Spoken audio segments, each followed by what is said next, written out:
bakka raambi sallee rabbi taaguutu an gara kiyyaan an akkasumaan jaalatti Muhammad. Assalaamu alaikum warahmatullahi wabarakatuh.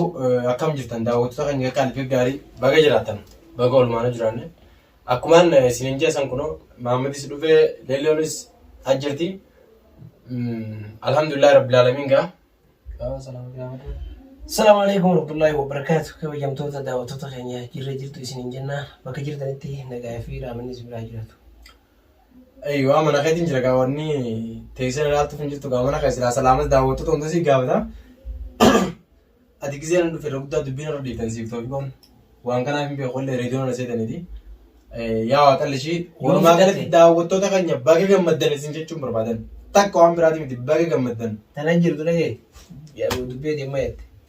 yoo ati waan haasoftusan fidhattee dubbanna malee itti fufi hin jennu yoo fidhatte itti fufi hin jennu ni dubbanna immoo yoo ati ustee haasoo jiraate haradhaa biyyannare haradhaa biyyana jettani haa teessan hundaan bartaa'ee baatii jettee mataa martee sirraa hin dubbanna toobi koon fixee haa duraan nuti bira teenyee sumaa fitaa miyye duraan fidhateeti yaa homaan tana gadaa wacce keenya kunoo akkuma naaf leellos waa hundi duraan haasoo sanitti fannis illee duraan haasoo akkuma ani isin jennu tiragaadhaaf malee kan kaameraa dura dhufnu nuti aadaa qabna safuu qabna jaarsaaf jaartii miidiyaa irratti walitti maraarsinu ammaan tana garuu immoo waan silaa agartee takka ni jiraame takka jechuun waan xiqqoo takka dubbannee kan bira kun dumeessuu osoo hin ta'in kunoo nutu gisee dura kaameraa kaannu waa hunda haasofnee finneeti kaameraa kaanne alhamdulillah rabbil alamin jarri lamaan isaan gartamu gaa ni beektan Muhammadii fi Leelloo gaafa duraallee manguddoo anumaa ta'eefi Muhammad irraa isa baatee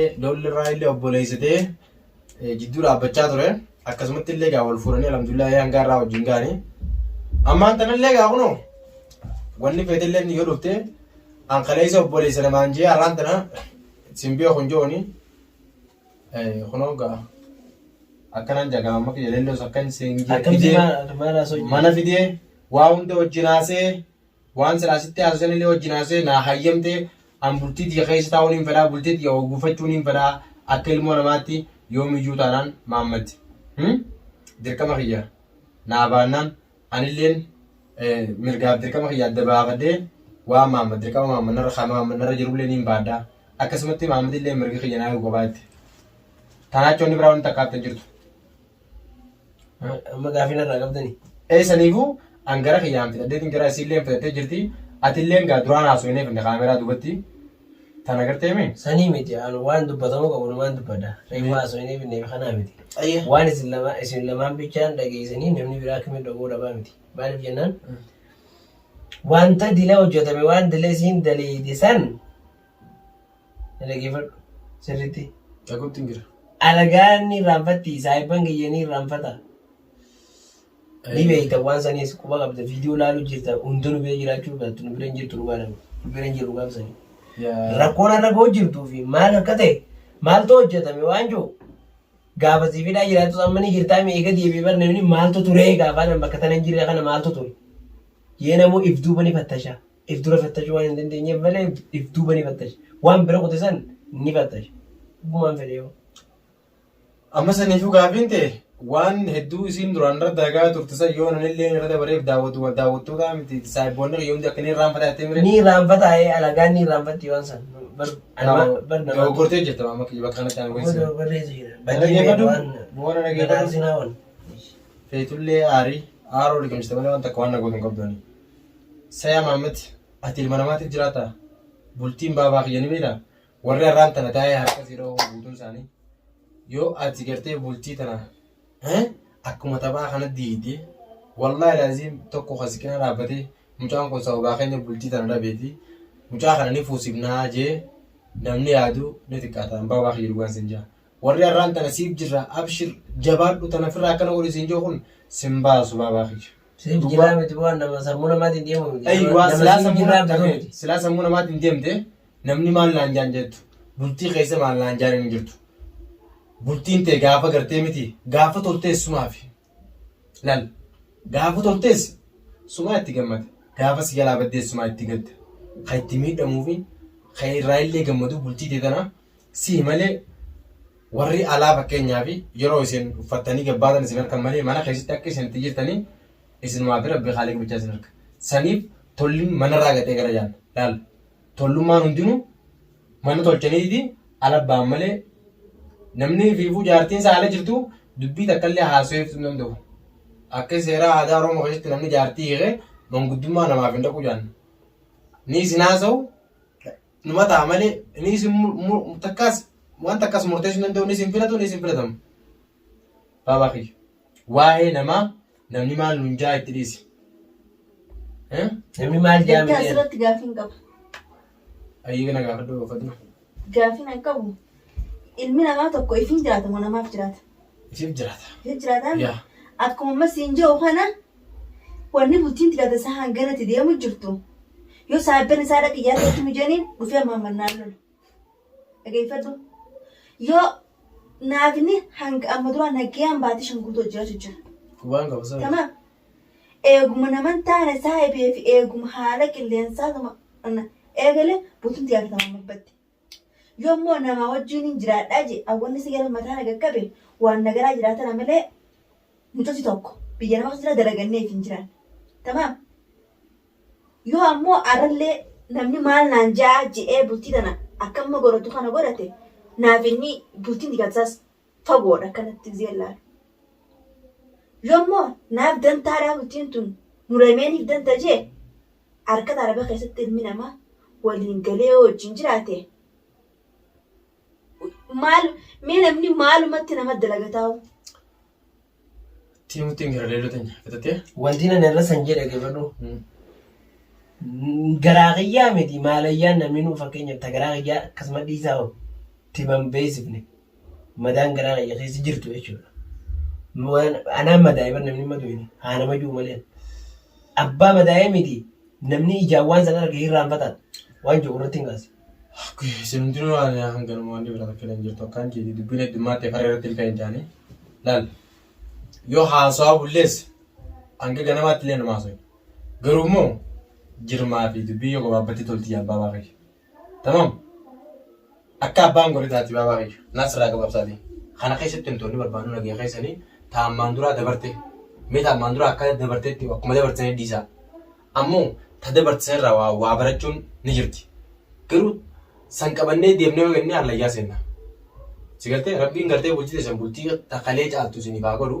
Rabbii hiree gartee ganamaan nama jalattee miti warra ganamaan hiree rabbi tolchisan isin haa godhu. Isin kun ganaa ammaan tana. Amma daa'ima amma warri dhuftan isin hundinuu. San gubbaan shanyiin isin facaaftan magartee jirta alhamdulillah rabbil alamin kunoo. Daa'imaa miti. Xiqqoo agartee jirta. Eeyyuwa. Namoota afurtama. Afurtama miti. Daa'iman jina. Afurtama miti. Sanii fi hangara kiyyatti wanni hafta kana hin jirtu waan silaa namni haasoo qabu ni haasoina waan silaa gartee taan gizee biraatis hin taate maama kan bakka amma jirru kanaa fi akka amma itti jirru kanaas ilaaleetiti fuula namaa dura teenyee waan kana haasoo jirra ragaadhaaf malee waa hunda asirratti dubbachuun hin tolu. Maal dura hojii jira badiin duraan wal saatiru akkasuma ilmaan taane Amma leelloo akka leelloon jette sirri damaamati. Ati itu irra jallaan leellorra dhugumaan sin jaali.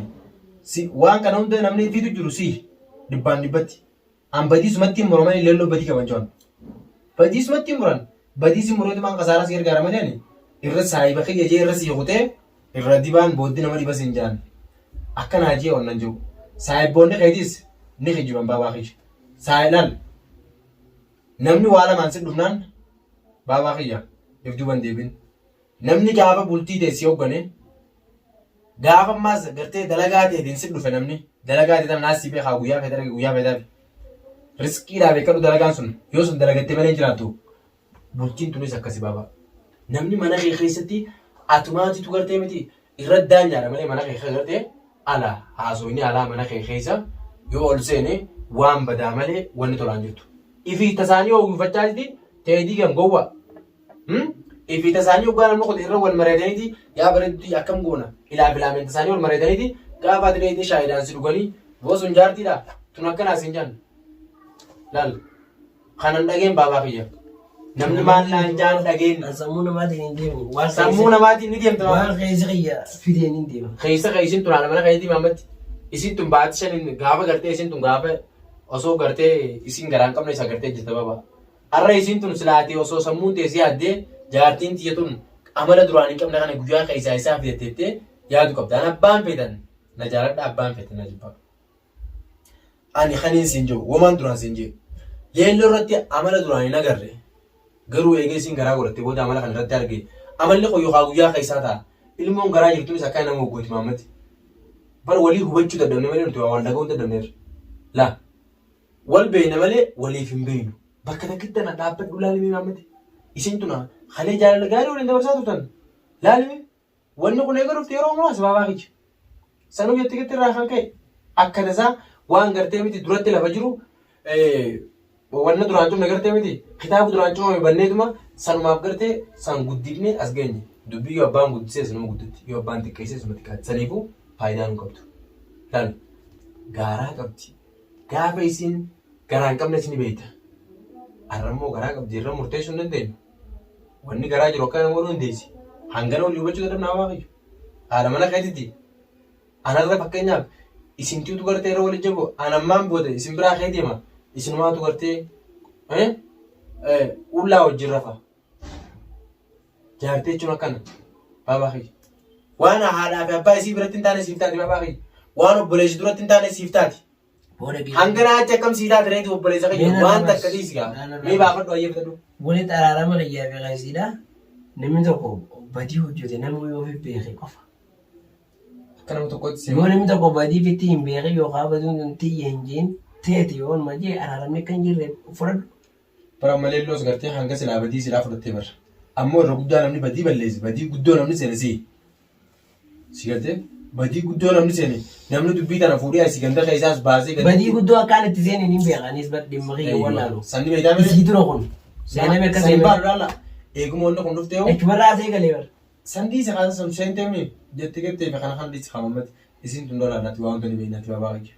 Si gartee dhalaan ni naafti. Ammoo hinaafaa ugaas hin jaan nama jaalataniif hinaafan baabaa kiyya. Laa nama jaalatanitti naafan malee dhalaan takka silaa si jaalachuu baattee gisuma sitti naaftuu hin qabdu. Waan sin jaa si jaalattiif sitti naaftan kanaamu alhamdulillah rabbil alamin namuma si jaalatee sitti naafuu harkattee kan hundaa beekti. Saniifuu badii akka ati itti guddoo qabdu asii buutee ganda gabbaaftee jaartii ta'e gaafa saahiba kee bira geessee amattee dhalaa harmallaa biraa fi kanaan shaararraan gaafa deemte si balleesse badii guddoo arra silaa wanni kun waan cal jaanii duuba kaameraa duratti gatta'anii ilaameeffatanii boo adabadhaa jaanii kutan. Anammaas atis leelloo jirta atis jirta. Bultiin tun isinumaa abdan taadha. Atis bultii tajabeeffadhu. Atis bultii tajabeeffadhu obboleessa fayyaan dhugaan siima. Andachaas naarkiidhaaf siinaa son dhuguma jirtu sun akka wallaala fayyaasii muratiin deema. Leelloo hanga waan silaa badii balleessuus ni qabdi. Ammoo namni dubbii tana gartee gurra itti godhee, ija itti godhee, miila itti godhee, gommaa itti godhee, marii itti godhee karaa guddaa irratti oofee akka makiinaatti oofaa ture si. Tamam saayiboonni kee beenzila sii ta'anii ati immoo marii qabdii deemtaan. Kun hin barbaachisu bultii keessatti akkanaa miti. Bultiin dhimma nama lamaati. Baabaa kee nutiin babbareedoon irraa tanas ta'e kun bari bultumaa akka isin itti hanjamtanii kanarraa jidduu nama lamaarraa baaneeti alhamdulillah as geenye bara. Akkasuma fakkaatti. Haadha abbaan keenyaas nama lamaasitti numati kana hore. Bultiin tanuma nuu babbareedduu kana gartee miti argamsiiste. Saniifuu isin tun kabajamuu qabdi. Isin tun bakka guddoo nu biraa qabdi. Jabeeffachuu qabna. Laal waan jabeessanii nama jabeessi baabaa keenya. Akka saayiba tokkootti wanni hin siidhaamu kana. Hanganaatti wanni hafe jirtu haadha mana keetiiti walii takkaallee wanni hafe jirtu. Leellota nyaanganaachi haftee? Ayyoo gara keeti wanni hafe jirti? Tajaajilaan beekadhu waan jala namni jee dubbiin addummaatti barreeffamte hin baallee hin jirteen. Akkasi bultiin nuun daaboosaa isin hundinuu qabaddaa deemaan illee gammachuu teessanii fedha. Yeroo isin gartanii wajjin qofaltanii illee keessa fayyadee sana jaa. Gizeen as dhufee gizee feete ati malee maammad hin jirre. Gizee feete akkasi. Anammoo wallaahi kan maammeen hidhaa jiruun gartee miti. Tunis baallama jee dhufeen. Hundinuu rakkoodha. Garuu immoo rakkoon ta'e taalaa jirtu tanaatu irraan ture. Saniif maammad dhageessi habibii hanganaatti onnee hafan jirtu. Haadha mana keetiitti baabaa kiyyaa habibti tiyya gartee miti. Taammaan duraa badiin tiyyattee qabdee gootes fixxee beekaluu si keessaa fitaati. Manguddoon jaartii namaaf galchiti malee jaartii abbaa rafa ta'u. Ananganaan beeka daawwattoota keenya. Akkasi yoo balleessitee illee hangattanii badii kiyyaniin fuudha akka wallaala kiyyaatti naasawiti. Inshaallah ani gartee bakka ani raambisallee rabbi itti haa guutu ani gara kiyyaan. Akkasumaan jaalatti Maammad